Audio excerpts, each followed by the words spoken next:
সব অ্যানিমেতেই কিছু না কিছু মিস্টেক হয়ে থাকে। আজকে আমরা ডেমন স্লেয়ারে এরকমই সাতটা মিস্টেক নিয়ে আলোচনা করতে যাচ্ছি, তোমরা নোটিস নাও করে থাকতে পারো। So if you want to know, let's start. প্রথম মিস্টেকটা হচ্ছে মুগেন ট্রেনে। রেঙ্গুকো যখন তার 9th ফর্ম ইউজ করেছিল তখন দেখতে পারলো তোমার একটা জিনিস, যে তার গালে রক্ত লেগে রয়েছে, কিন্তু কিছুক্ষণ আগেই তার গালে কোনো রকম রক্ত ছিলই না। তোমরা এখন বলতে পারো এই কিছুক্ষণের মধ্যে হয়তো বা রক্ত লেগে গেছে, কিন্তু কিন্তু আকাশের সময় ফাইট করার সময় রেঙ্গুকো যখন আবার 9th ফর্ম ইউজ করেছিল তখন যেটা হয়েছিল, আবার রক্তটা গায়েব হয়ে গিয়েছে এবং কিছুক্ষণ পর আবার রক্তটা ফিরে এসেছে। এখন এটা কি করে সম্ভব ভাই? এবার আসো সেকেন্ড মিস্টেকে। এই মিস্টেকটা হয়েছিল মুগেন ট্রেনে।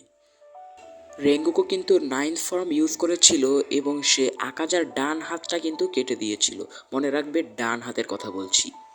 একটু পরে যখন আমরা লক্ষ্য করি তখন আমরা দেখতে পাই যে রেঙ্গুকোর মানে আকাজার ডান হাতটা তার রেঙ্গুকোর পেটের মধ্যে রয়েছে আর বাঁ হাতটা কাটা অবস্থায় রয়েছে, কিন্তু আমরা একটু আগে দেখেছিলাম যে রেঙ্গুকোর ডান হাতটা কেটে দিয়েছিল।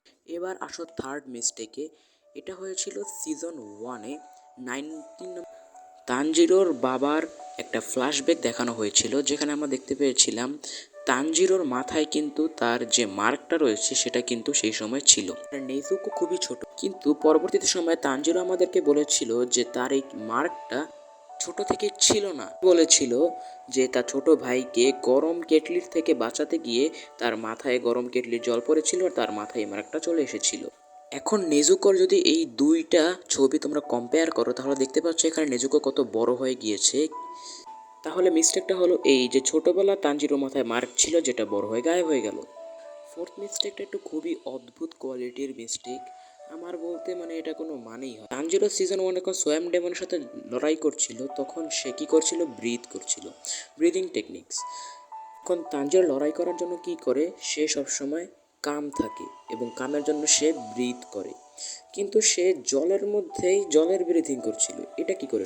এবার আসো সিক্স মিস্টেকে, যেটা হচ্ছে এখানে যখন তানজিরো ডাকির সাথে লড়াই করছিল তখন ডাকির একটা পা সেটা রিজেনারেট হওয়ার সাথে সাথে তার কাপড়ও ব্যাক চলে এসে, বলতে পারো যে ডাকির কাপড় তো তার শরীরের সাথে অ্যাডজাস্টেড।